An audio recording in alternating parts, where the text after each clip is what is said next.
So welcome to New Dram Drinker and the Certified Originals. And we have Liam and Sara coming from Circumstance Distillery and from Stilling Cask. We've got a lot to talk about, a lot of drams to drink and try. But this is one of those tastings that I'm genuinely really looking forward to doing, because they're a distillery that I know of but don't know a lot about. So I'm looking forward to learn a little bit and hopefully try some samples that push me to buy some full bottles as well at the same time. So I don't know who want to start first, but I presume we can start with Liam, because he's the one who I've had some contact with before.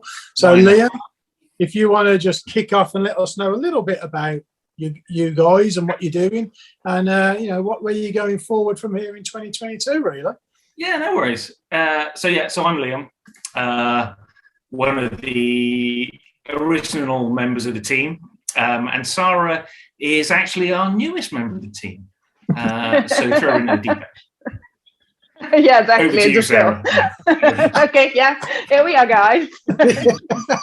So we've been in booze for individually. We've all been in booze pretty much all of our lives. We've been distilling for about the last 8 years, and we started in gin. So we have a small gin distillery in Bristol called Psychophon, and we started that 7 years ago.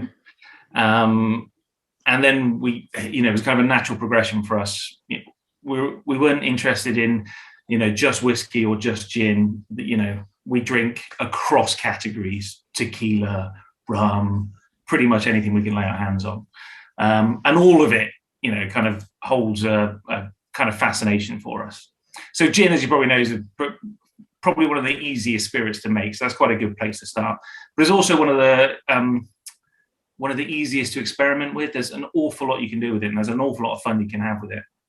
And we're still doing that, and we're still having loads of fun with the gin at Psychophon. But more booze, more fun. So the second distillery, Circumstance, we started, I think it was pretty much 4 years ago, almost to the day. I think it was the beginning of January 2018 that we got the keys to the new place. Which is a 3,000 square foot industrial unit in the centre of Bristol. And we kind of started from there. Danny and I and the head distiller, Mark Scott, got together, put a plan in place, and kind of took it from there.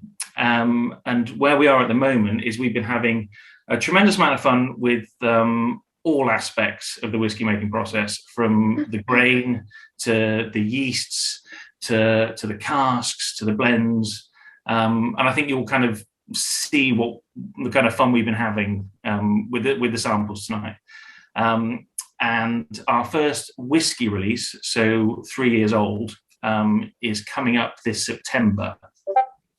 And we try it regularly, but the last time we all sat down and tried it all together was in September, and it was tasting fantastic. So that was when we put the kind of date in the calendar and said, okay, we'll give it another year. It'll be about 3.5 years by then.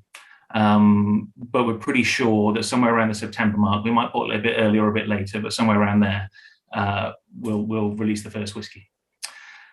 So that's kind of where we are as a business, I guess, and as a distillery. I don't know whether you've got anything to add to that, Sara? No, I mean, yeah, as Liam said, I'm kind of like the newest member. I actually joined the company about 2.5 months ago. So I'm kind of still learning quite a lot, but I do come from the same booze background.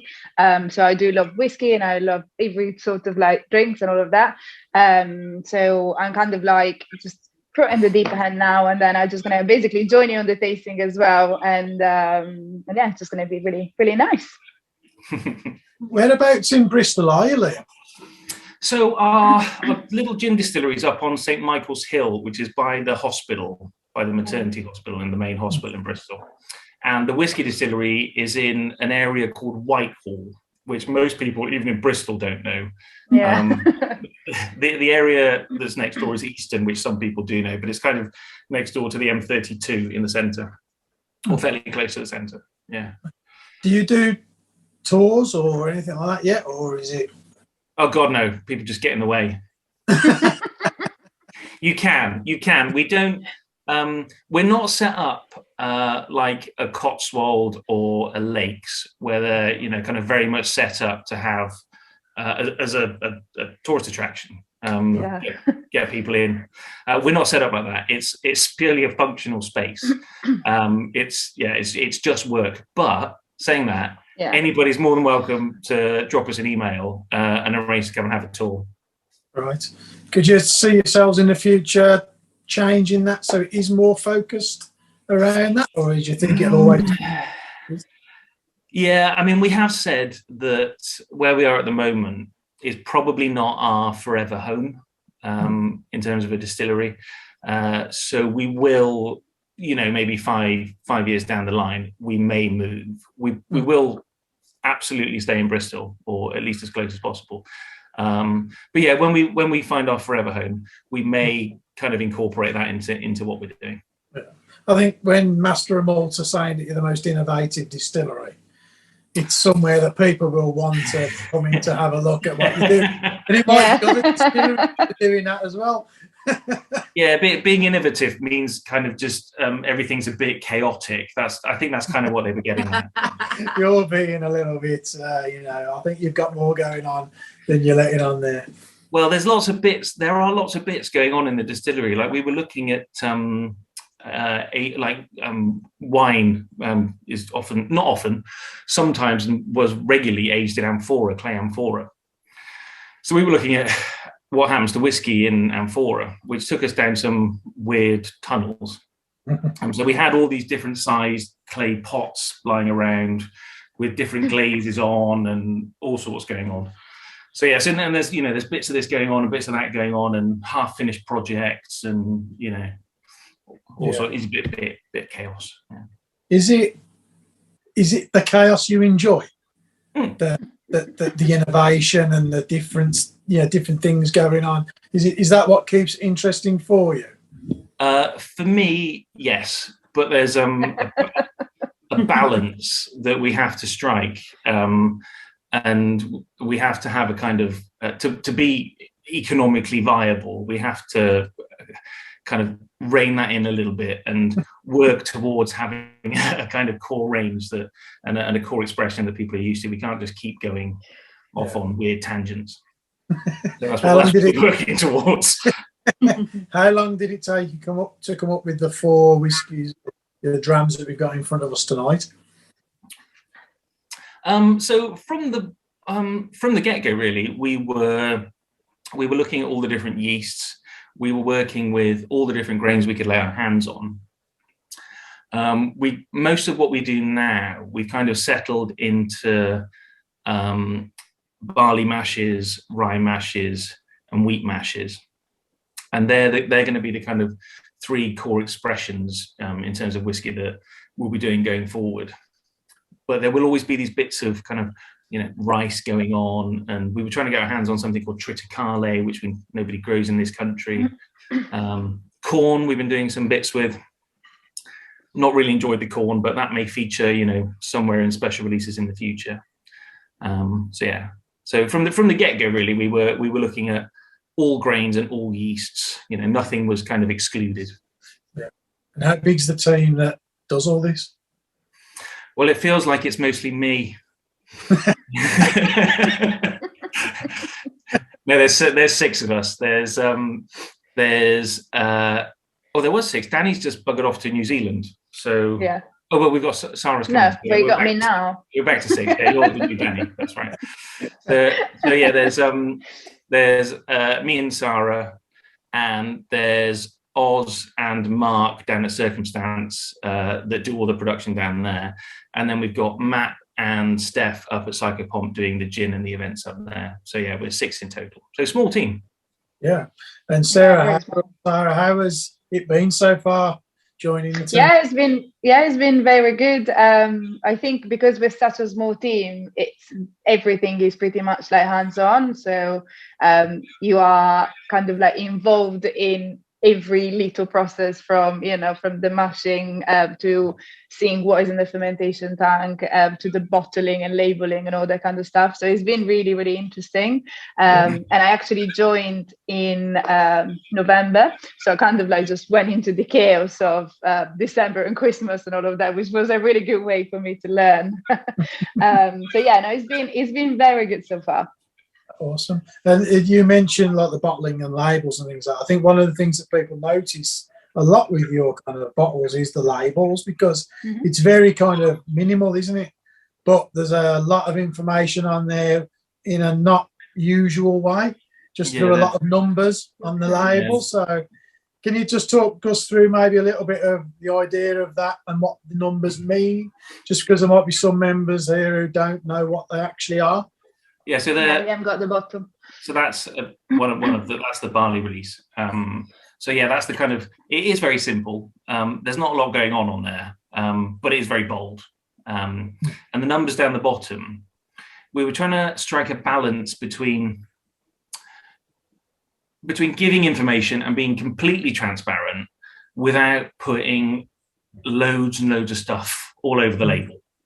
Not just because we didn't like the look of it, but because it's, quite lost, and a lot of people don't want that. Some people do. I imagine the people here do want that on the label, but so the numbers there are kind of compromised. So the first number is essentially a batch number. The second number describes the ferments that went into it. The third number describes the distillation process. The fourth number is the aging technique, and the last number is its average age in months. So you can look all of these up on the website, and then that gives you a complete picture about how it was made. Yeah. So that's the idea behind it. Besides trying to get all of that on a label about the 5 different expressions of barley that went into this thing, it's there to be read. It's there to be found easily. But we're not going to try and, chuck it all. How often are you asked what the numbers mean? Yeah. All the time. It's one of the main questions, yeah. So maybe it hasn't worked. Maybe, yeah. I think it attracts your attention. Like you said, the label is it's very minimalist. So I think it draws your attention to the numbers, which grabs your attention, and you want to know what they are and what they mean. And I think it's definitely a good. It's a good way to get someone's interest in it, and it's not complicated. I've been on the website today and looked at all of the numbers for all of the drams we've got. It's so easy to understand. Like it's not hard. Oh, that's good. Yeah. It's so easy. It's almost like a little murder mystery on the bottle, isn't it? Yeah, that's right. Gonna work it all out, yeah. Was it the butler in the library kind of thing, But yeah, I think I love anything so self-explanatory. Anything that's a little bit different that can grab your attention. Then I think it's a bonus. It's brilliant, and it draws people to the website as well, doesn't it? Which is half the battle. Yeah. It's brilliant. Which dram are we going in for first tonight? Where would you like to start? Would you like to start with something that you may recognise, or do you just want to go completely left field and work in? Let's go something we recognise and work our way up to the interesting. Well, no, they're all interesting. Well, you know what I mean. The more. Let's start. Okay. You choose. It's your tasting. Let's start with the barley. Okay.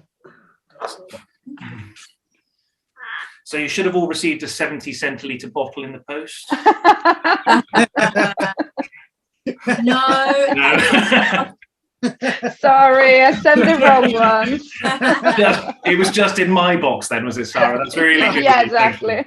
Just for you, it was a special one.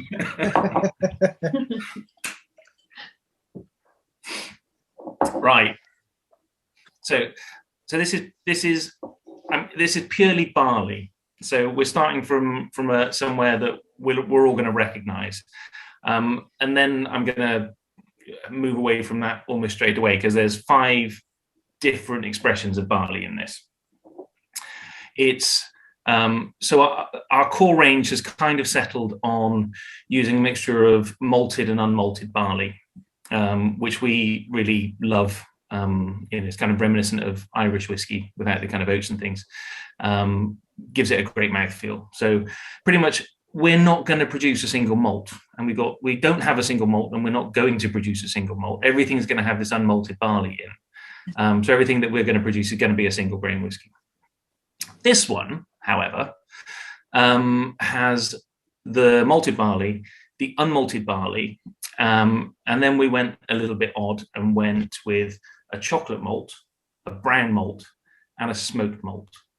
So there are 5 expressions of barley in it. The idea, what we were thinking at the time was in most whiskies, about 60% of the flavour comes from the barrel, which leaves you 40% coming from the ferments and the yeast. And there's a lot going on at the moment with particularly barrel finishes and working on that kind of 60%. And we're starting to move to a place where distilleries are looking at that 40% flavour as well. So a lot of the new distilleries and some of the older ones are starting to use more interesting yeasts and heritage grains. So we're looking at this 40% in the flavour. And so we looked at, they're essentially brewing malts. So they're malts that you'll find in brown ales and in stouts. So give that a nose then.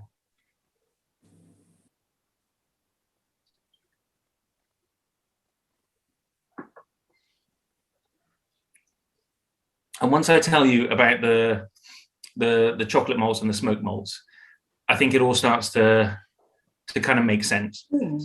So it's a smoky whiskey without being peat smoke. It's much more of a wood smoke or a kind of a barbecue smoke, and then the chocolatiness coming through as well from the chocolate malts.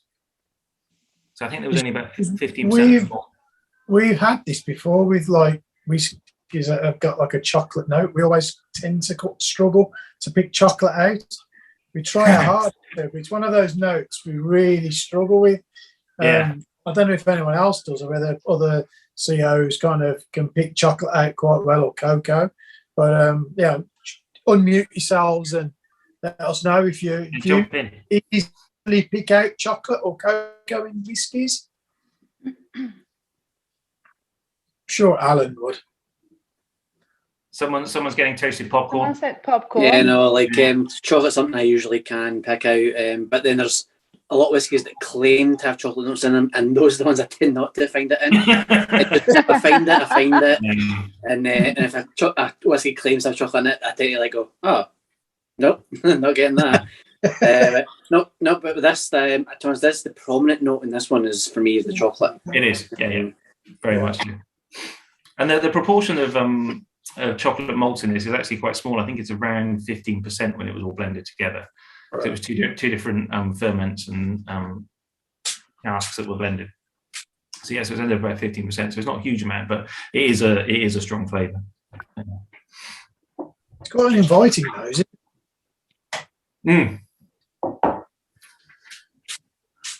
Yeah, and I think smoke is one of those flavours as well. That is it's like rosemary or vanilla. It's just kind of almost universally liked.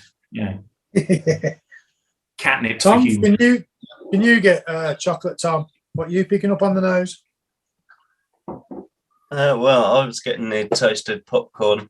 I think Mick said there was some red berries, and you can get a hint of that sort of behind it as well. But I came down to the distillery and met Danny in September, Liam. Oh God, poor you.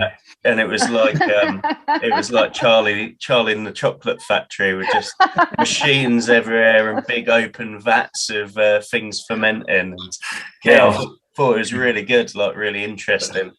But yeah, I really liked all the whiskey, so I've been excited for tonight. But yeah. So Tom, would you recommend us arranging a CEO distillery tour down there? Now Liam said we can. Well, I think it would probably be maximum about 5 of us in there if they're working at the time, because it is quite.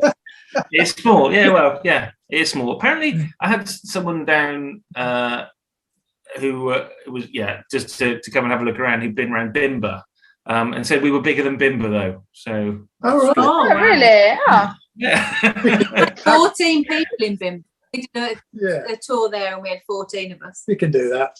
If you're big Well, enough, there you go, then, yeah. we We can have to sort duck the that forklift and yeah, out. in touch the And hot Bristol's still. not too far. Yeah. Yeah, Bristol's a great city. I mean, Yeah, I'm we a love Bristolian, so I'm slightly biased. it. You always live there, Liam, yeah? No. I grew up here, but moved around the country. My training was in medicine as a doctor. So Okay. I moved around hospitals all around the country and then moved back here because my wife got a good job here. So moved Right. back. And that's why. And here you are now. It wasn't particularly planned, but yeah, dead happy to be back. Happy accident in a way. Yeah. Yeah, so do you want to all try it and see what you think?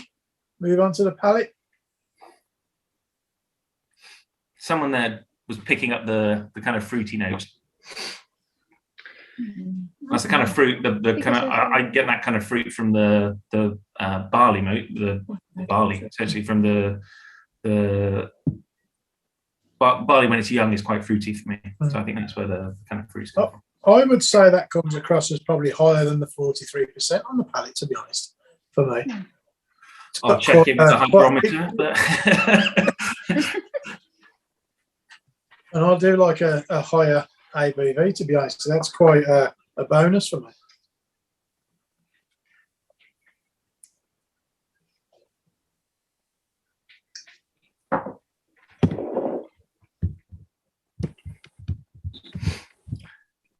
So what do you think of that? I kind of get a bit of, again, the chocolate. The chocolate's always going to be prominent. Creamy porridge, kind of slightly burnt milk. Yeah, definitely. Yeah. Nicola just said Nutella. Like She's getting a bit of a hazelnut. Nutella. Yeah, hazelnut. Yeah, Yeah. definitely. Yeah, and quite a lot of sweetness there as well. It's very sweet. You can definitely get the barley as well. Yeah.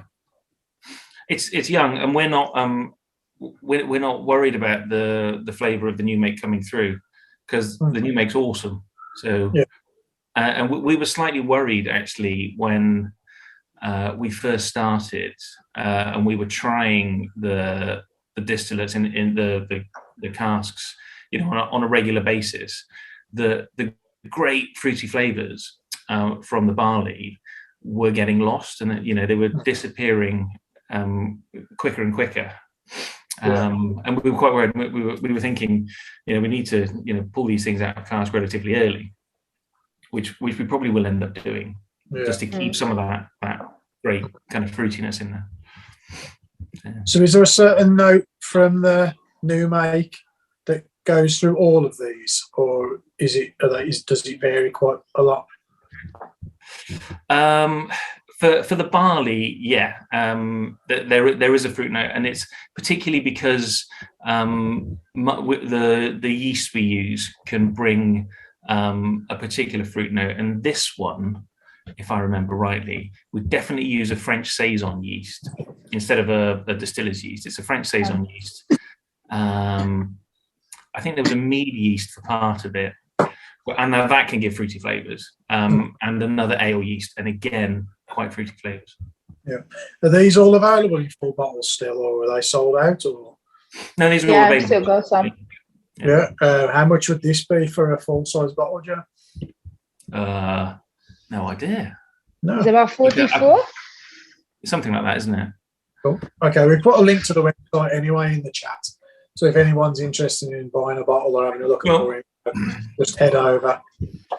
The code that I gave everyone to pick up the tasting packs, I've extended that to everything on the website. Oh wow, awesome. So you can I'll keep that going for the next couple of weeks, so that anyone can get 10% off and they have free shipping on it. Yeah, the barley is 44. So that would be, the discount would apply to that as well. Brilliant, thank you so much. That's amazing. So That's a lovely dram for me, to be honest. I really do enjoy that. Ryan, what do you think of it, mate? All right, yeah, like enjoying that, but because it's different. I'm sort of getting like an Ovaltine, like a malty Ovaltine. I probably won't go as far as like saying full chocolate on the nose, but it's definitely like there. Yeah. But I'm finding it on the palate like a lot of sort of more what I'd picture with like rye kind of notes, like a salt rye bread. Yeah. Okay. I almost feel like but enjoying it. Drop a bit of it in a hot chocolate, and it'd be quite a nice warm and kind of Perfect. wintry drink, you know. Got a lovely oily. I mean, you can see in the glass it's kind of like nice and oily, and that follows through on the mouthfeel as well. Yeah, and that's what we love so much about using raw barley. That mouthfeel. Yeah, that goes in everything now. Yeah, I think that's brilliant stuff. That's a cracker. Yeah. Go on, then, should we move on to the rye? Absolutely. Yeah, let's do the rye.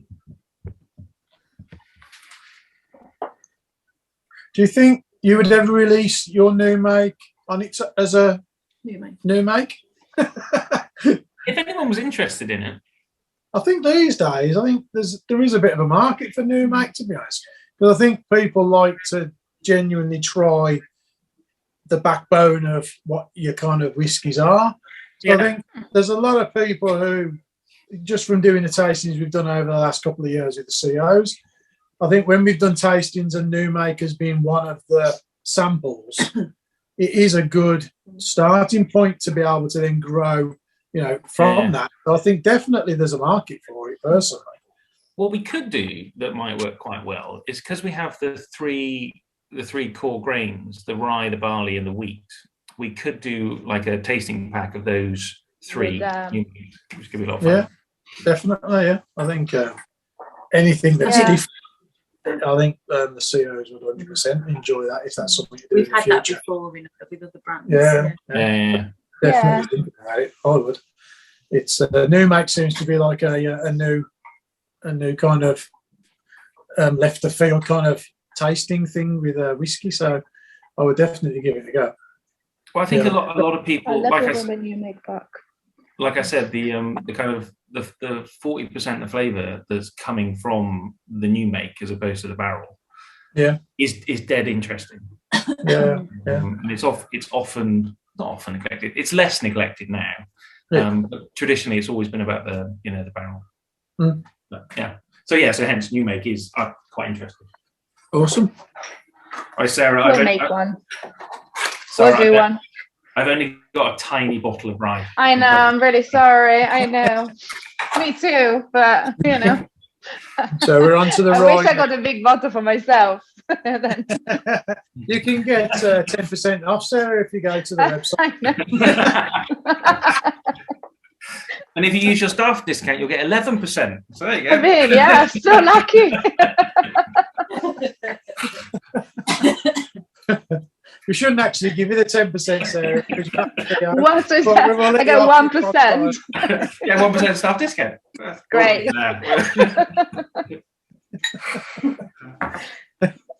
So we're on to the rye next, yeah? Yeah. Yeah. Sarah, which is your favourite of the whiskies? Rye is my favourite so far. Rye, and I really like the rice as well, actually, which we're going to try later. But rye is my favourite.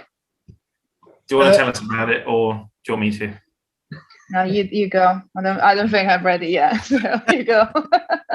Sarah, do you like rye whiskey as a rule, or is it just this one that you kind of prefer?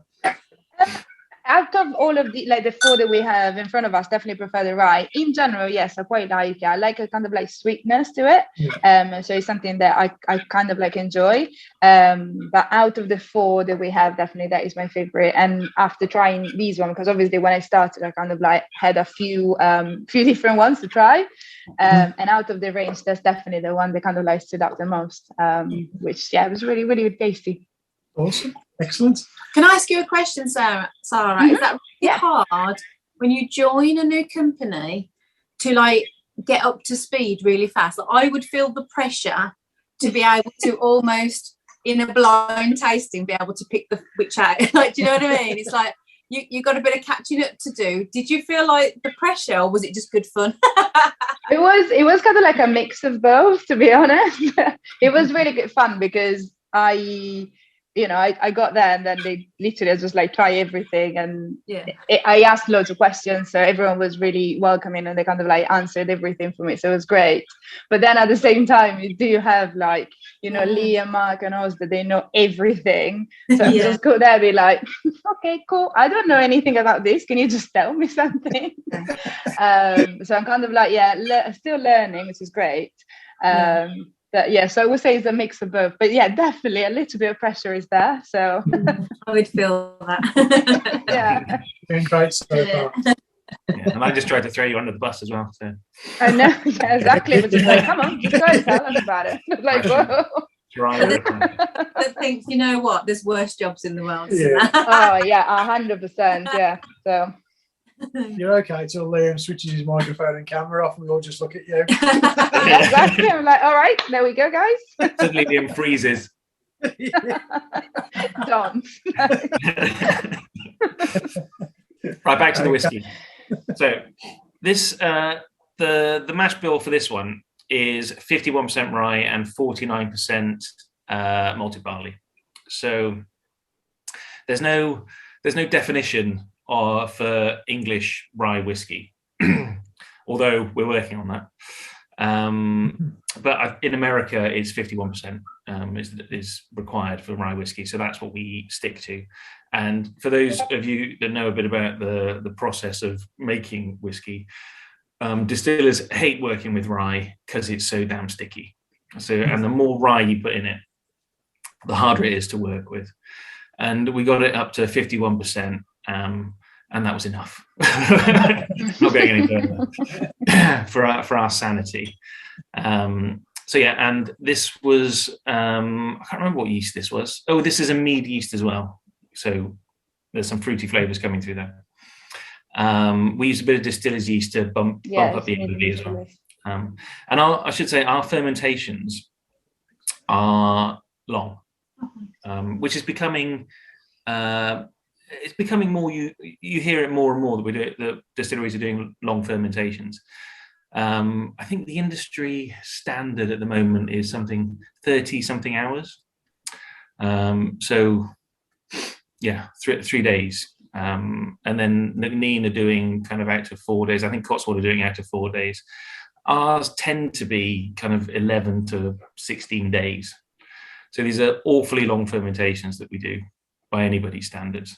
And it's mostly for two reasons. It's because the yeast that we use are beer yeasts, and they take that long. And the second reason is that all our fermentations are open. So we're quite happy to get a bit of a bacterial infection in there and just build those flavors.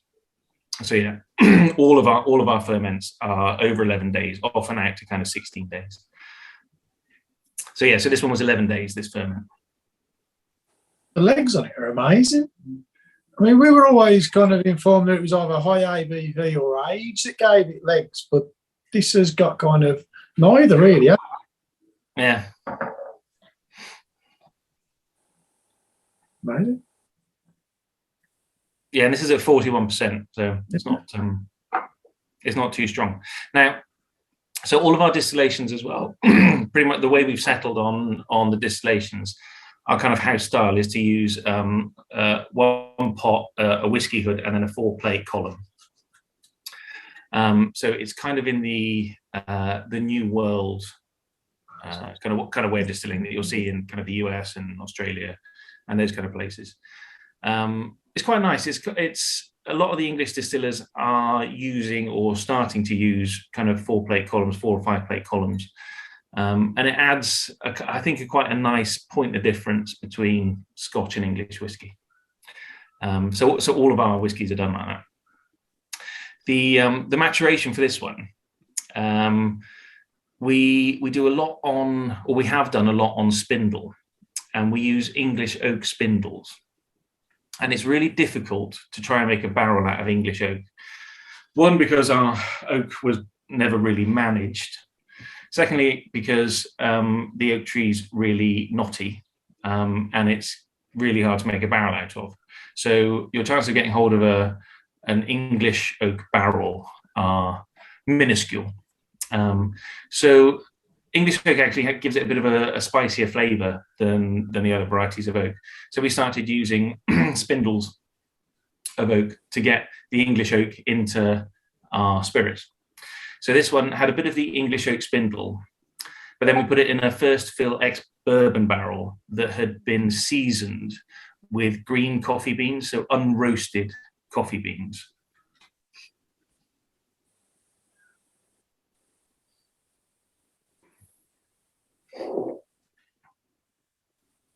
I think we've had a good note from Mick that was mashed potato. Oh. It's a cracker. Love it. Yeah. So for me, it's still got all of those kind of rye notes. There's definitely the spice backbone there. But I think with the mead yeast and the coffee was very strange. The coffee seasoned barrel. At some points when we were tasting it, it really came through as jalapeno in a good way, like green jalapeno.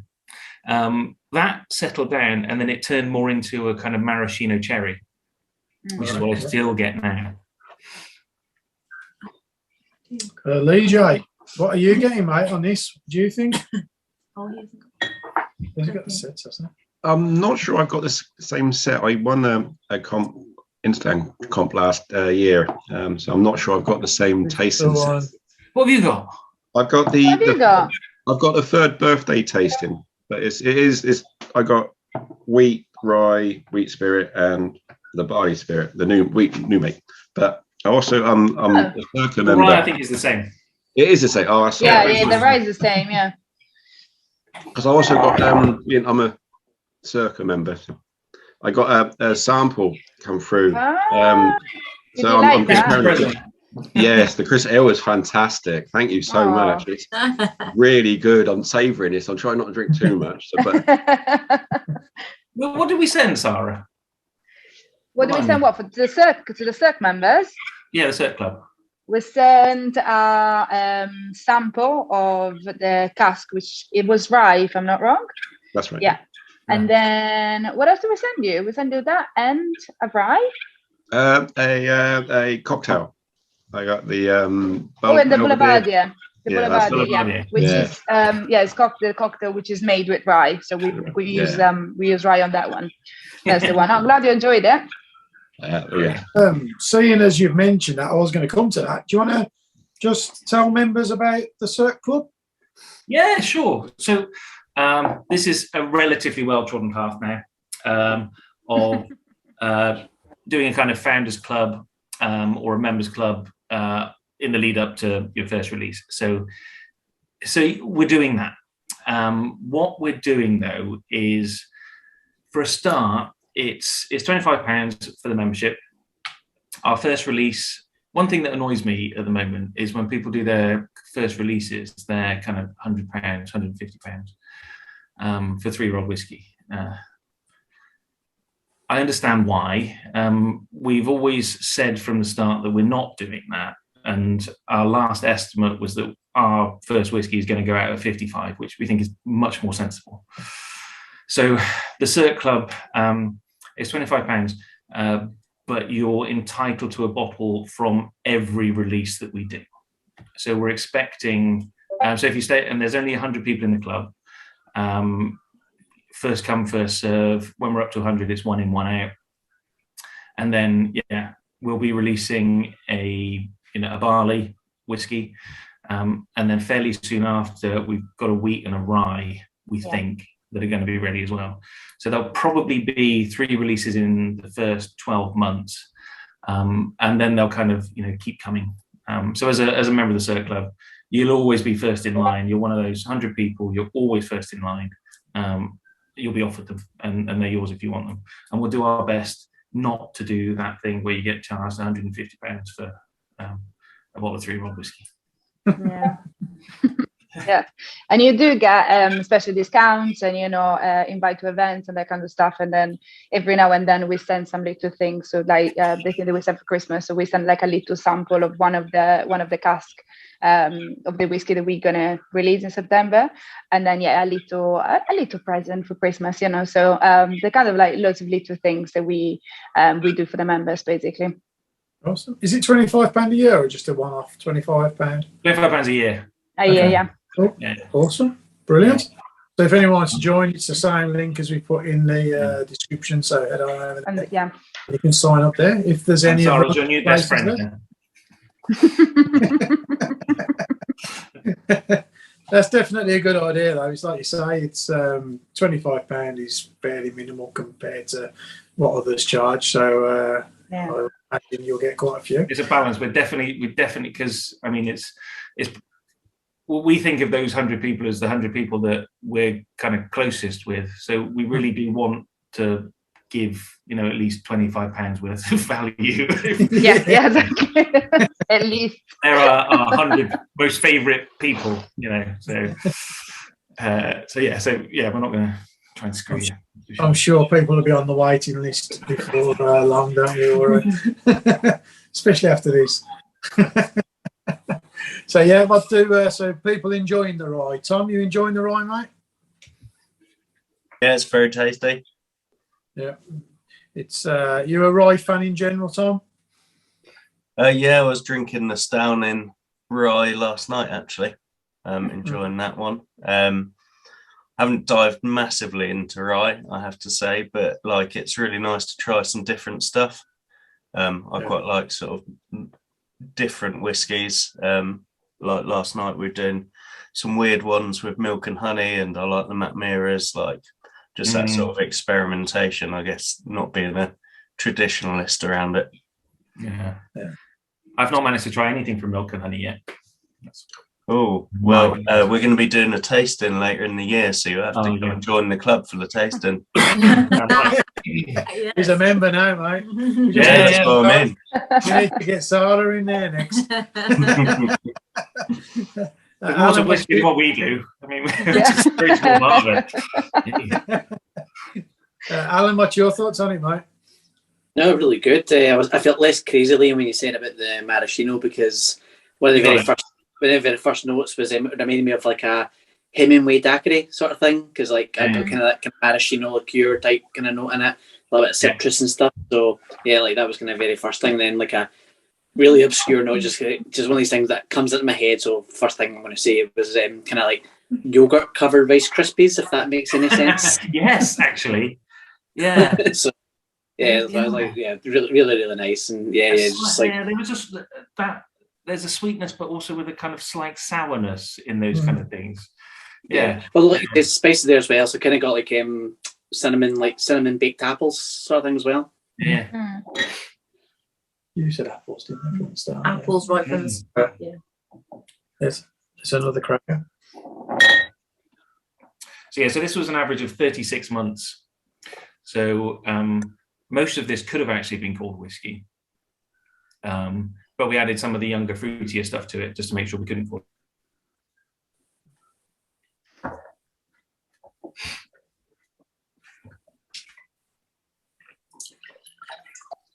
Yeah, it's very nice. It's very nice indeed. Okay. What do you reckon's next? Mixed or rice? Mixed. Mixed. We're going to go mixed because mixed. The mixed grain has some of the rye in it. Some of the rye we've just tasted, that makes that part of this blend. And then we'll go rice.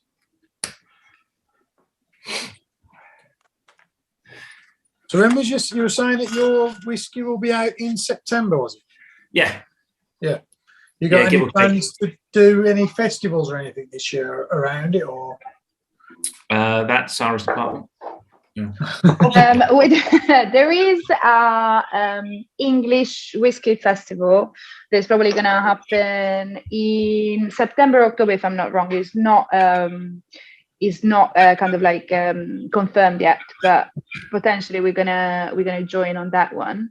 And then we're gonna definitely do some sort of kind of like big launch in terms of like the release. So we're gonna have like a big party, and probably we're gonna do lots of events in the week just before, which is gonna be, some of them is gonna be for the members of the Sir Club.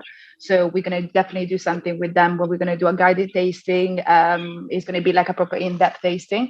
And then, yeah, we're kind of like planning lots of different events on that as well. Awesome. You've got to, you certainly got to go big with your first one, haven't you? That's just an excuse for a piss up, isn't it? Yeah. Let's be very clear what my priorities are. Yeah, exactly. Why not? It's a big thing, though, isn't it? I don't know. I've been thinking about it, and it should, from your inaugural release, it should just keep getting better, shouldn't it? Well, it should.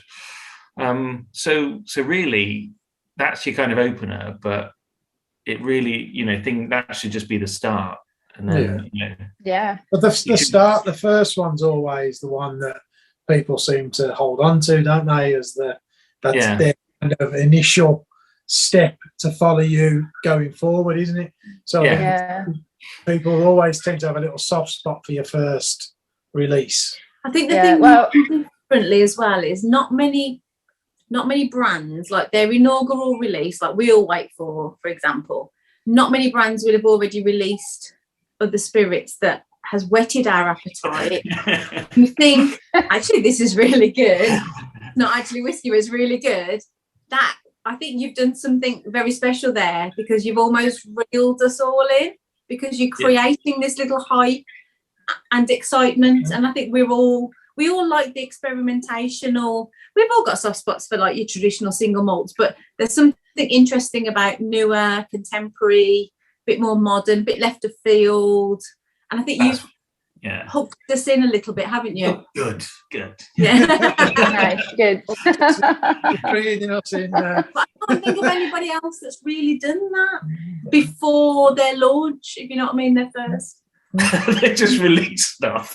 Just get do something. And if it was awful, we'd be having this conversation. Oh, that's good. Sorry. Yeah, there is to say that I think the launch of the whiskey is something that's going to be quite good for us, and something we're looking forward, because it's going to be the first Bristol whiskey ever. So I think that's something that obviously we're quite proud of. So I think that's definitely something that we're really excited about. No, sorry, it's not the first Bristol whiskey ever. Yeah. No. Bristol used to be a big whiskey. Well, but now. Yeah, not for the last recently 60 years or whatever it was. I think it was the 1940s that was the last whiskey in Bristol. Yeah. So the first modern whiskey. Yeah. Can I ask a question as well? In the chat, Ben, who's not on camera at the moment because he's got stuff going on at home, he said, is there a story behind the name Circumstance? Like, where does that come from? So our first distillery, as I mentioned, was called Psychopop. And then when we were starting the second one, we wanted to not pretend that we weren't related, but we wanted to make sure that people understood that it was a very different thing that we were doing. So we wanted a name that kind of linked us back to Psychopomp, but was also very much of its own. And I think it was Danny that came up with the phrase pomp and circumstance. So we always had T-shirts on saying Psychopomp and Circumstance. So that's where the Circumstance name came from. It was trying to link the two distilleries, but also trying to keep them separate. Again, walking these fine lines. But that's also where the logo comes from, if anyone's noticed the logo. Yeah, the old handkerchief. So the phrase pomp and circumstance is from Othello. And I think it was the pomp and circumstance of war, although I'm no literary expert. But the chief symbolism in Othello is a handkerchief, and it was a symbol of love. So that's where the handkerchief symbol came from, a symbol of love. And you'll be keeping the same bottles design with your first release? No. Ooh, okay. Yeah. I mean, any clues on what you might go with, or? I mean, I don't generally go for the whole secret big reveal like a lot of people do. And if it was up to me, I'd show you right now what the bottle's going to look like. But I know exactly. Sara's here, so now I have to kind of share screen. Yeah.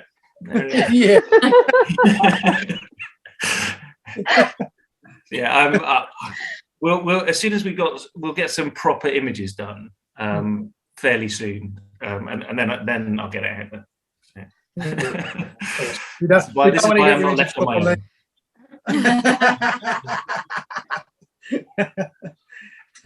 Chaperone, baby. So you mixed. What's the story behind the mixed then? So we invited. There's a whiskey bar in Bath called the Hideout. If anyone's from Bath. And we invited them in, or they invited themselves in actually, to come and do a bit of blending with us. So they went through all of our casks and all of our spirits and put something together that they wanted to use in their venue. And we ran out of our last mixed grain that we released. So we've still got some bottles of this left. So we thought we'd use this one. And then, so this one had the rye in that we've already tasted. And then interestingly, they went with corn and rice. So some of the rice that we'll taste next is also in this one. Are you in bars? Can we find your whiskey in bars around Bristol and Bath and things like that? Or yes, yeah, all around Bristol. We've not been pushing elsewhere. The amounts we release are quite small, so kind of online and around Bristol is kind of it really. Yeah. Do you have kind of festivals around that kind of area where you've been to, or? We're not big on the festivals actually. We don't really do them. So maybe we'll start doing more. I mean, I think our opinions were kind of formed. I think wrongly actually, and it's something we need to address. But our opinions about festivals were kind of formed when we were solely doing gin and the gin festivals, and they're not they're not something that we really wanted to be involved in. You don't do anymore, do you know? No, we did a couple, and then the people who'd organise these festivals would charge us to be there, and then charge the people to come in, and then take a portion of your sales. And it was just like every single point, these people were just trying to take money off of everybody. Anybody who came anywhere near them, they were just trying to take money off them. And it just wasn't very nice. Was it? I know whiskey festivals aren't like that. Was it Circumstance Gin? Was it, or was it? No, it's our Psychopomp. It's a Psychopomp. Yeah. Okay. So we did do a gin through Circumstance. If anybody picked up on it, it was called Monker's Garkle, and it was the world's first gin created by an artificial intelligence. Okay. So we as I said, I was in medicine beforehand, and some of my research was revolving around machine learning and those kind of technical aspects of kind of data science, and so that was always quite an interest. And then we joined up with some guys called Tiny Giant, and used a recurrent neural network that we trained on gin recipes. And then we asked it to come up with 3 gin recipes. And the ones it came up with were actually very good. And it was quite hard to choose between them. But then when we put them through the still and made them, and one of them stood out, and it was really good. So we released 1,000 bottles of that.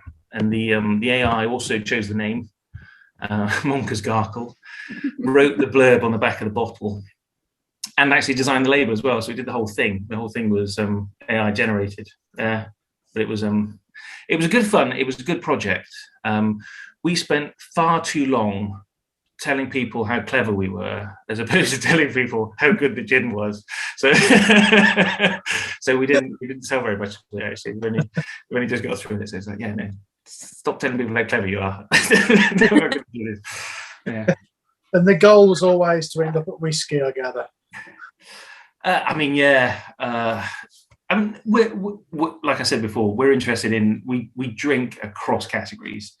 I think whiskey is kind of up there though on the scales of, you know, if you want to be doing great spirits, you kind of got to be doing great whiskey, don't you? So. Absolutely. It seems like you're doing great so far. So I'm looking forward to trying this mix, to be honest. Yeah. So, corn, malted barley, which we need for the enzymes. This one was a mead yeast and a distiller's yeast. Then we've also got the rye and the kind of maraschino notes from that we had in the last one. And then we've got the rice as well. That's a very rich nose. What percentage is this one? 45.5. 45.5. Is that where you like it? 45-ish. Probably. Well, yeah, we'll come on to the rice, but I'm always astounded by how much flavour we could get out of the rice. And it really is, when you've tried the rice, you'll find it's quite evident in that blend. You can still, I can still pick out the maraschino from the rye and the sweetness from the corn. I find corn on its own quite one-dimensional. I don't know whether anybody else has tried kind of just plain corn liquor. It's kind of got sweetness and it's very little backing it up. And ours turned out like that. So I doubt you'll see that in a release, or maybe as a kind of small. This is interesting, but kind of thing. Yeah, I can definitely. I agree with you that the maraschino cherries are coming through strong. They're coming through. Yeah, I would imagine if Alan was picking it up before, he must be getting it a lot stronger on it. Ryan, what do you think of this one, mate?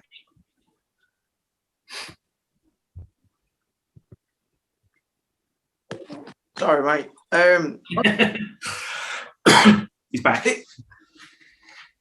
I'm actually getting more like this is how I thought the pure barley would have nosed. Yeah. Almost getting like an Aberlour kind of nose to it, but like with a bit more pepper and spice behind it. Yeah. Like quite smooth and fruity, but with a nice peppery kick to it on the nose. Spot on, mate. Spot on. What about you, Mick? What about you getting?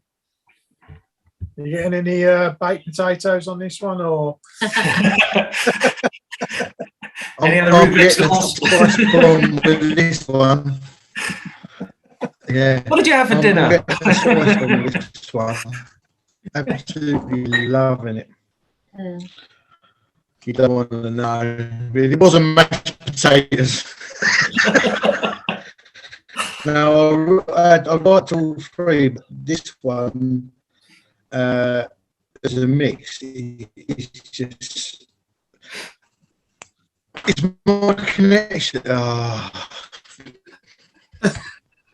You sound like a bad 80s DJ, Mick.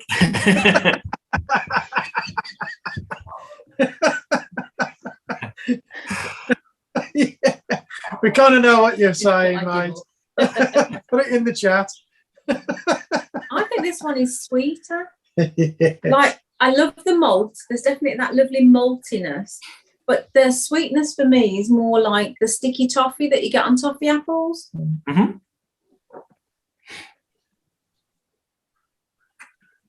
Yeah, definitely. Yeah, it's right up my alley. This one is really, really nice. Which is hard because I really like the barley as well. You can buy both. I can buy both.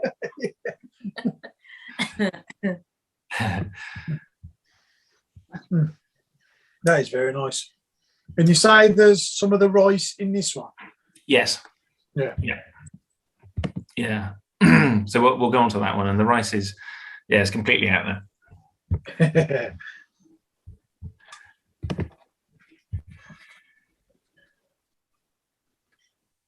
Alan, you enjoying this one?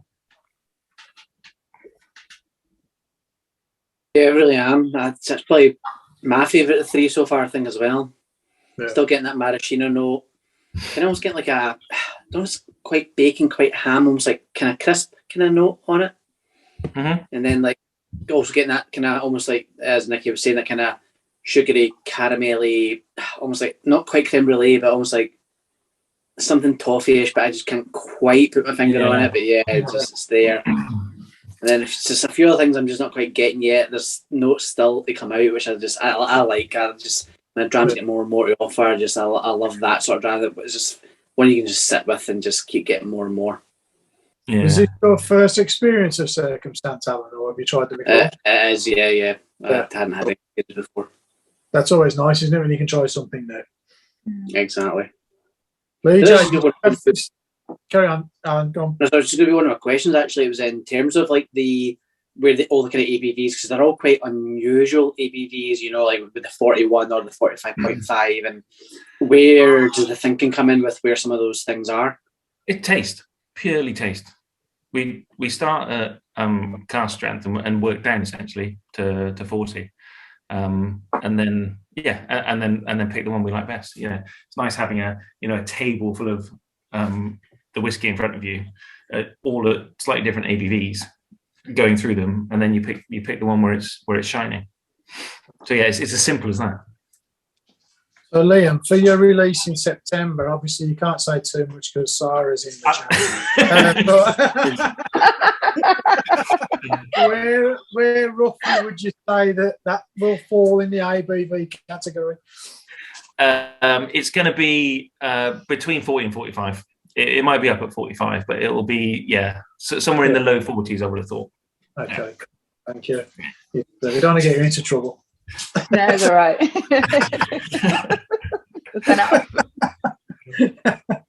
This is awesome, though. Very nice. So Danny, sorry, Lee J, Danny, got this in your set? Sorry, has Lee J got this one in his set that he got?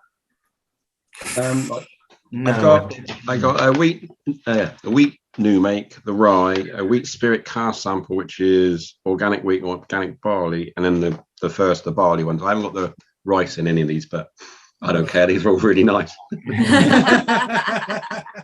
Did you say you haven't got a new make? No. Yeah, I've got there's a wheat new make. That.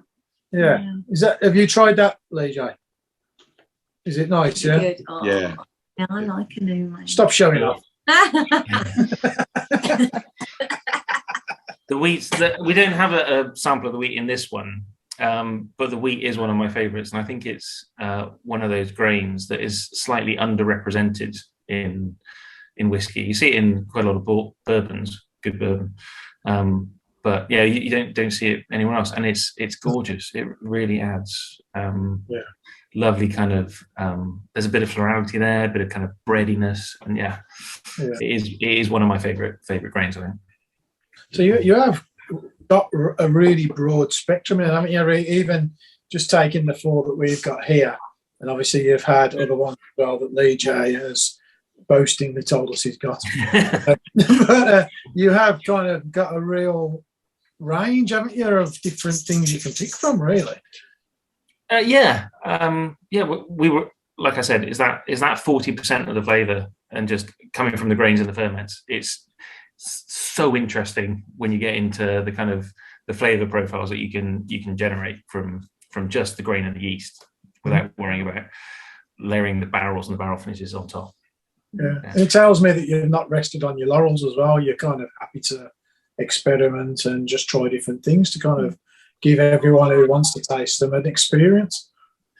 Yeah, I mean, we make whiskey for ourselves more than anyone else, so it's all for us, really. But we'll have some of it. Yeah. And you said that you're probably going to release 3 in the first 12 months. Yes. Do you have an idea what those 3 are? They going to be very different? What are you? So they're going to be the 3 the mash bills, the rye, the wheat, and the barley.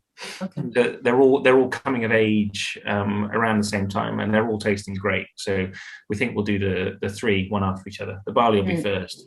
Can't remember which one comes after that, but yeah. But so it's going to be the 3. Yeah. I'm sure you can tell us more when you send us pictures of the labels, can't you? Yeah, exactly. Yeah. What we'll do is we'll pretend to end the meeting. And then I leave, and then Liam is just going to show you everything. You know? Get shaving in 3 months. I don't believe in this big reveal thing. I just, There needs to be a little bit of it. You can't just, just tell everyone about it before. No, children. A bit of secrecy never hurt anyone, did it?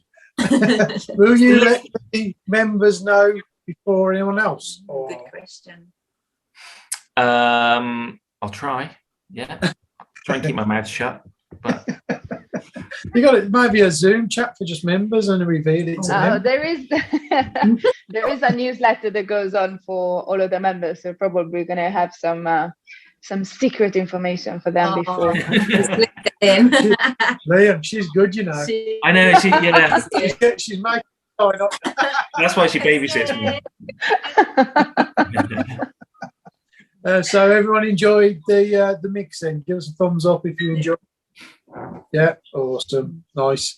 The rice one, then, Liam, let's get onto that one because I have a feeling this one's going to be a bit different proposition. Different, but not as different as you might think, actually. Okay. Right.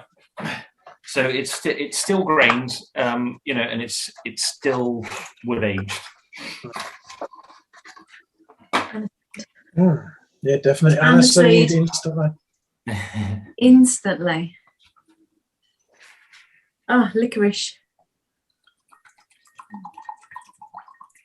So this mash bill was 70% rice and 30% barley. And like I said before, you can't get away from adding some barley because you need the enzymes.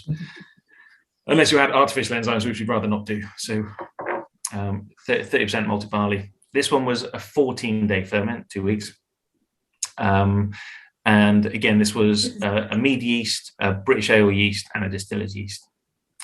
Same distillation method, pot, 4-plate column. And then this one actually never went in a barrel. This was just on charred English oak spindles. So we take the stick of English oak, and we were working with a local wood expert that carves it, put rings in it, then toasts it, and then we char it. And we went through various iterations with the wood with different toast and different char levels, and settled on the right one. So this has just had English oak, but like I said, can't get English oak barrels for love nor money, so it's done with charred spindles. So it's very non-traditional rice charred oak spindles. What's the volume with the spindles? The volume? Yeah, like how much can you fit in what you class as a spindle? So our spindle is about so thick and about so long. And we use one of those in about 25 litres. Okay. Per 25 litres, yeah. And I don't have one here, unfortunately, but it essentially looks like a charred black stick with loads of increase the surface area by turning it with loads of ridges in it. So what kind of container would that then be in? So just an HDPE plastic container that's left open to the air, because obviously there's two mechanisms for aging, or two important processes in aging. There's the transfer with the wood, but then there's also the oxidization with the air, which we don't get in the plastic.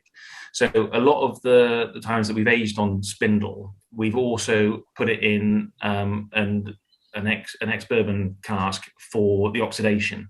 This one we didn't. We just left it open. Okay. And that's part of the kind of experimentation as well, is seeing how we can do the oxidation in a different way. Like I was saying, using ceramics, because we get quite a lot of oxygen transfer with ceramics. So we're looking at that. So maybe using ceramics for oxygenation and spindles for wood is quite a good combination. That's the kind of question. I don't know how it's going to work out yet. Yeah, it definitely sounds like a very different way of doing things. Yeah, or yeah. Results from it. Yeah, sorry, there's getting nice results from it. Yeah. And is that like a really big experiment? Because you could have done that and there would have been maybe no taste at all, or no change to the profile? Or did you have an idea, like sciencey wise, or no, only in the vaguest of terms. So half of us were expecting virtually no flavour at all, because for the things like the rice ferments, we have to add rice hulls into that to stop it sticking. So and they're supposed to be flavourless, which is why we use them. So it kind of like bulks it out and stops it getting so sticky, but it doesn't add any flavour. So most of us were expecting it not to really taste it very much. But then when you start looking at things like sake, there's shitloads of flavour in sake. So there's the potential there. But what came out was quite unexpected. And I find this so floral. Really light, kind of candied citrus, little bits of honey, loads of florality. I think that on the palate kind of, gives you what was promised on the nose, really.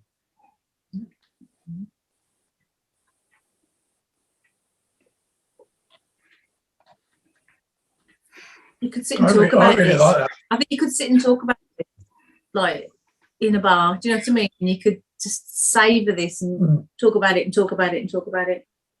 There's a lot of different things going on there.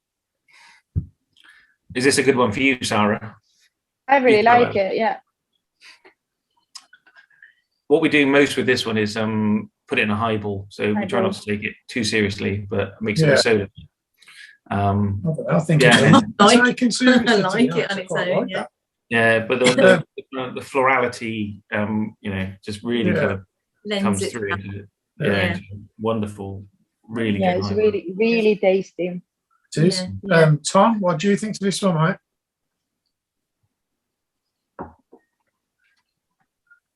Oh, you caught me out there. I was on the website trying to buy it. Leave them alone. Leave them alone.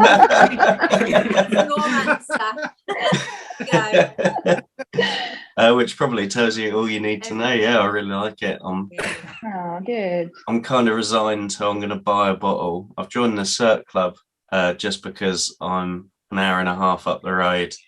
And I've got a good mate in Bristol I can stay with.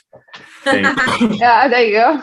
But when I came to see you, he was actually he's a chef, and he was doing a residency at the Prince of Wales, which is like 2 roads away from the distillery, which was quite handy. But I think this rice is really nice. It's it's just got something different about it. It's got a lot more lighter fruit, I think, than the previous ones that we've had.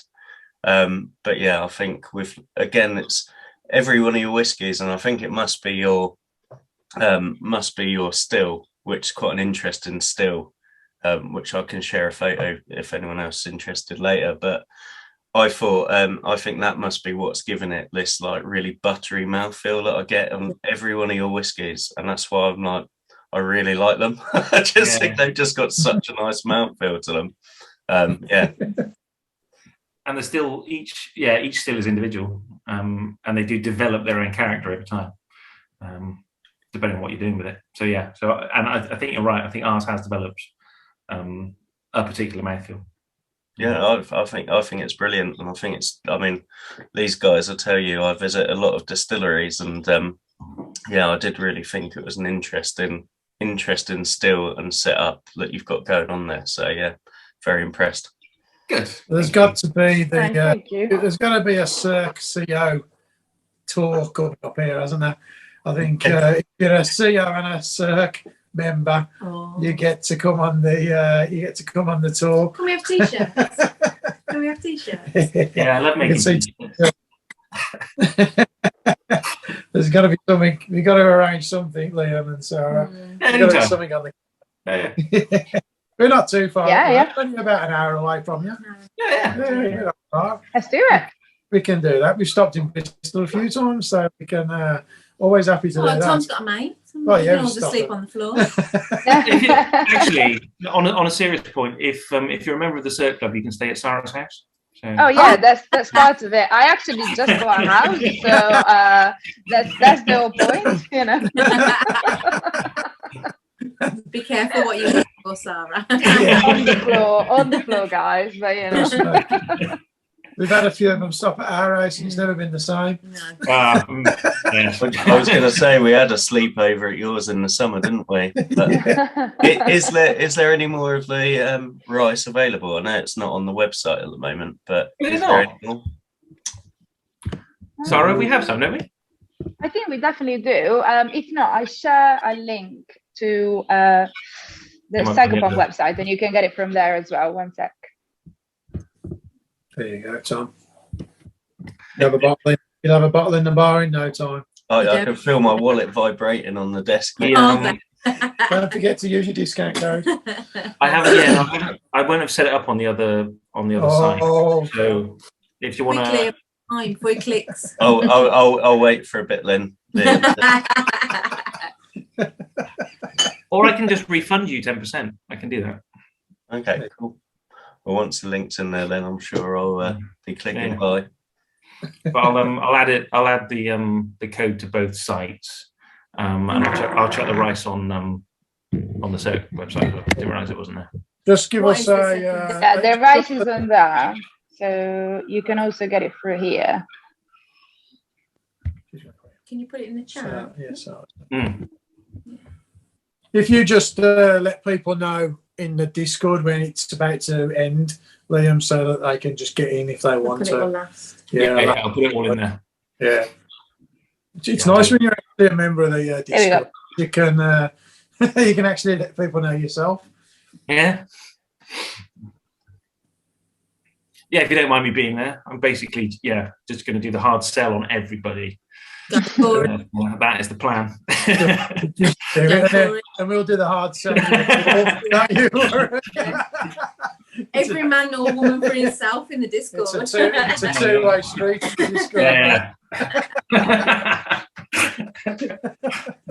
I suppose we've tried all four now, and that to me it's been an amazing tasting. To be honest, I've loved it. Loved the information that you've given us. And the discount. But we need to talk a little bit about Stilling Cask as well, because that's another reason why we're here. Yeah. Where did this come from? How did you kind of go off into that direction as well? As you probably gathered, we kind of look at the well-trodden path and then fuck off in another direction. That's kind of where it came from. So we were looking at so when we set up the distillery, first of all, we didn't take on any investors or any loans. We managed to fund most of it of circumstance through Psychopomp, the gin distillery, which was great. And then for the last bit of cash that we needed, instead of going through crowdfunding or through investors or anything like that, we did a blockchain project. So we issued tokens on a blockchain and said to people, if you buy one of these tokens, which are I think 30 quid, if you can give that back to us at any point and choose anything that we've got, a bottle of anything that we've got. So that was the kind of offer. And we sold them all, and it was great. And some people have come back to us, really early on, and given us tokens back for some of the early grain stuff. We're expecting a lot more to come back for the first release. But I'm hoping people hold on. People bought like 6 or 7, hold on to some of those and come back in like 25 years and just go, right, I have a bottle of that, a bottle of that, a bottle of that. No, I hope they do. I really hope they do. Because they were there at the start and helped us out, and have it. That's what you paid for. And I really hope that people come back with those tokens. So we've done this blockchain project as a way of raising funds, which worked really well. And then we started looking at all the casks we had in the distillery and started thinking about cask sales. And we know a lot of the distillers around the UK and Scotland, And the ones we talked to often gave us kind of horror stories about the kind of people that would, flying on their helicopter because they owned a couple of casks and, take over the distillery for the day and cause havoc. And that wasn't the kind of route that we wanted to go down in terms of cask sales. We wanted people to get on board and to follow that journey with us. We get to taste these things, every day if we want. I wish. But nobody else does. It's only the kind of cask owners that can come in and taste the casks and follow the whiskey as it's aging. So we thought, wouldn't it be nice if we could get 300 people involved in a cask instead of just one? So that's what we did. That's what we decided to do. We decided that we take our cask and we divide it up into bottles of cask strength whiskey and sell those as opposed to selling the whole cask. And because we've done blockchain projects before, and it is the right tool. Blockchain is the right tool. So putting tokens on the blockchain, selling those tokens as a bottle of whiskey from this cask, and then taking that token back and giving you the whiskey when it's ready. So that was the kind of the idea that we were setting up, and then talking to other distilleries, and it was particularly kind of our friends at Macnean and McMira that were also interested in doing something like that. That gave us the kind of impetus to not just to do it for ourselves, but to do it more widely. So at that point, we had to start thinking about it seriously and put a team together, coded the thing up, and released it back in March. I think it was March or May. It was one of the M's. And I think there's 6 or 7 distilleries on there at the moment. We've got a few lined up to join over the next few months. And yeah, that's the kind of idea.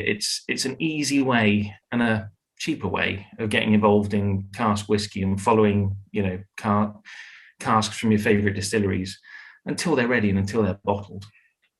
And for the distilleries, it's great news because they can, get 300 people involved in a cask. And so our cask that we've got on at the moment, we've only got about 60 shares left. So we've sold about 200. I get to talk to 200 people about how this cask is going. It's great for us. So that's still in cask. We're UK, Ireland, Scotland, McMira in Sweden, Bordeaux Distilling Company in France, which are very interesting. And they might be worth looking at in the future for tastings and things. And then Danny's buggered off to New Zealand, and we're launching in Australia and New Zealand over the next few months. So I don't know whether they'll be able to send stuff over here, but Stilling Cask can be over there for their kind of local market. It's quite difficult with the logistics, getting stuff, bottles over to Europe and vice versa. The next one is coming on is Stork Club in Germany, which is quite an interesting rye distillery. And they have said they will offer in the UK, and Bordeaux Distilling in France for another rye distillery, they're offering in the UK, which is great. So some of these interesting new world whiskies. So yeah, so that's I know some of the guys on the forum have shares, cask shares. So I hope they've enjoyed the experience. I hope they enjoy their cask updates and their whiskey when they get it. How customizable are the labels and things like that? Sorry, what's that? How customizable are the labels that are on the bottle today? We leave that to the distillery. Logistically, for a distillery, it's not possible to do 300 different labels, so they will label it in the way that they see fit.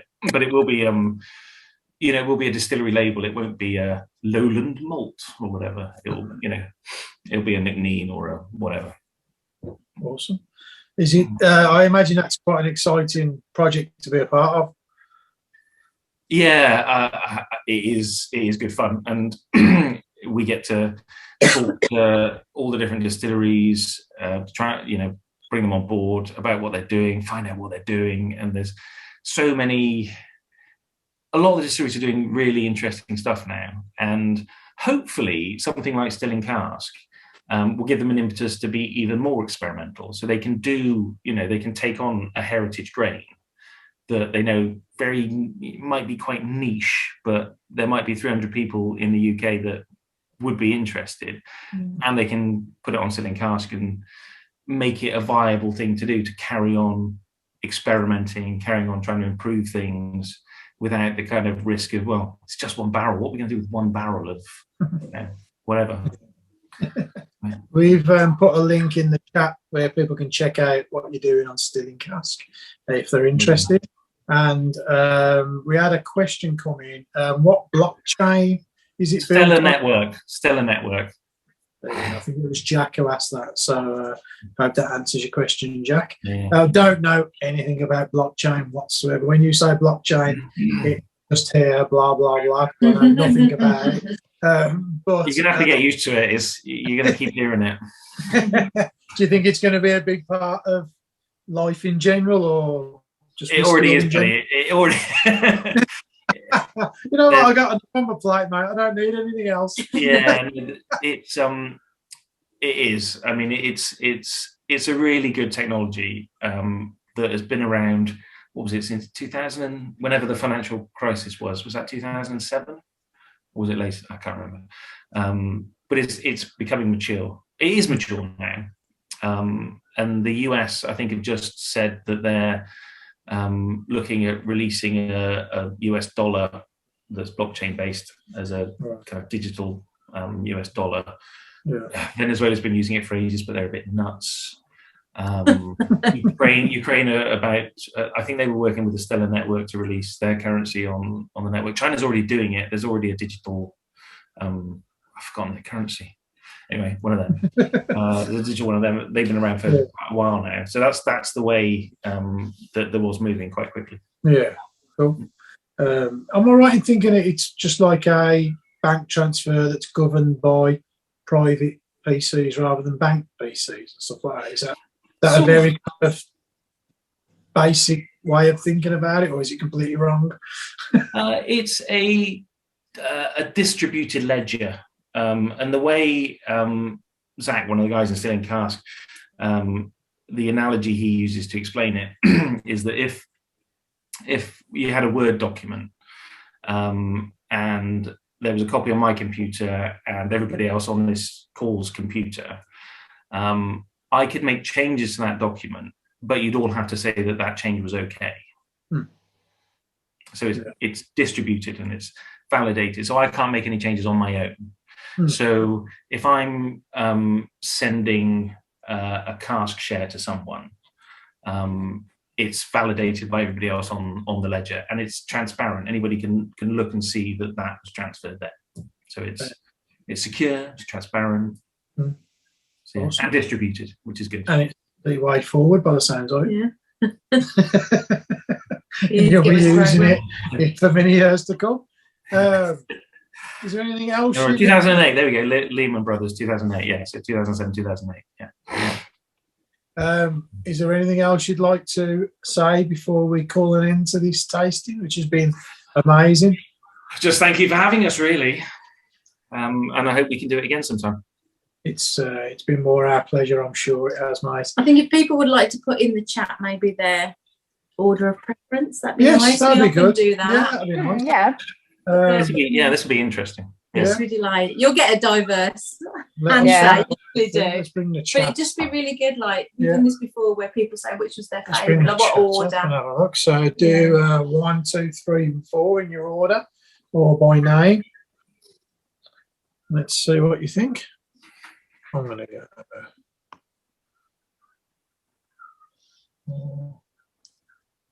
Rice, barley, rye mixed. There's another important point about Stilling Cask, actually, while everyone's doing that, is that you're not buying from us. So we're very much provide the mechanism, but you're buying, when you're buying a Cask share, you're buying from Circumstance, or you're buying from McMean, or you're buying from McMera. We're not the dodgy middleman whiskey investment guys. So your relationship and your transaction is with the distillery. You're supporting them. So we've got Looks like rice is. Me and Mick are twins. We put the same thing. We got rice. Rice seems to be the popular one. It's a popular one, yeah. Mixed. That's not uncommon actually. Yeah. People loving the rice. Lots of people really like it, yeah. Yeah. Beautiful. Considering it was an experiment, it seems like it worked. I have to say, I really loved the barley. When the very first one, I was like, love this. And then I loved the rice, and I went back and tasted the barley, and I was like, oh, this is a bit like bit rawer than I remember it. Yeah. I was like, oh. The trouble is though, if you look at the rice on paper, and someone said, "Oh, it's a rice spirit that was matured on English oak spindles," that's a hard sell, isn't it? That's a chicken of the head.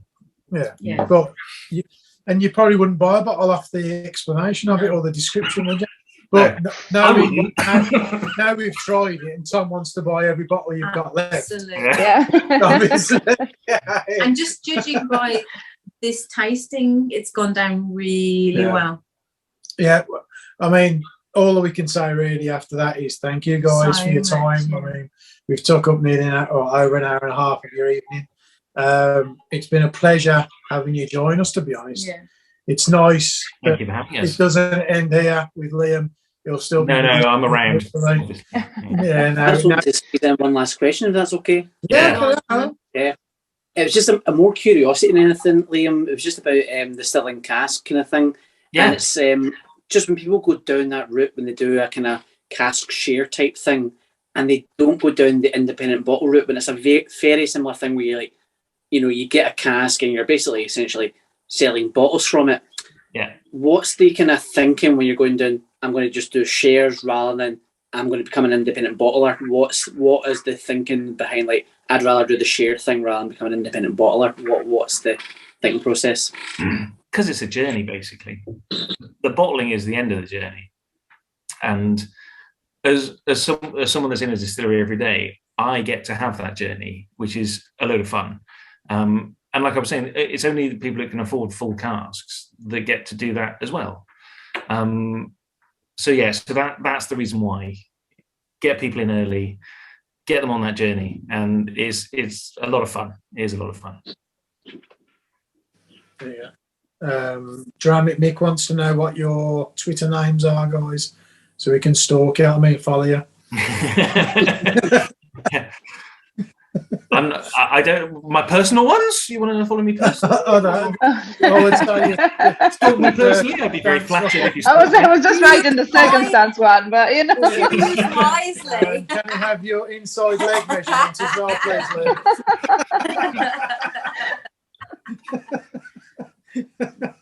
Go, you can put it on there, Sarah. Yeah. Don't put mine on. I'm just gonna put on the Liam's personal one, his personal number and everything. And then I'm going to put the. I'm sure you know that Mick is part of a big Twitter following, and I'm sure he probably wants to get you on. 100%. Join you in on a time. Yeah. But as an individual, I'm not on Twitter or Facebook. So. Okay. Yeah. So it's not that you can't find me or I won't follow you. It's just I'm just not there.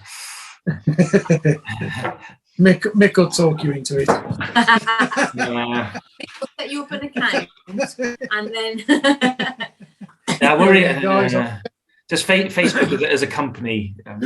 I've never been on it, and it's just And nowadays, Twitter's the good one. I love a bit of Twitter. Twitter's great for advertising. Sometimes I feel like Twitter is like shouting into the wind. It just, it's kind of.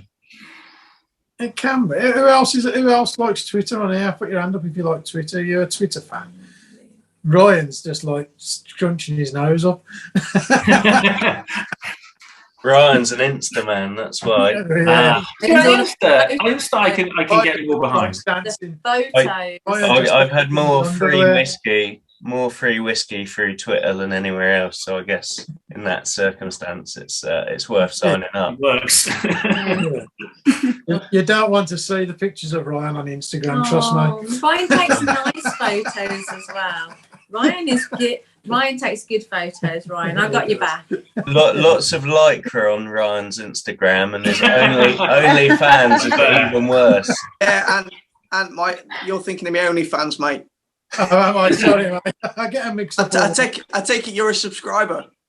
Oh, 100%. Mate. He's Patreon, isn't he, on your OnlyFans? Yeah, I'm a Patreon. Guys, we're going to say goodbye to Sarah and Liam. Thank you so much for joining us. It's been a pleasure.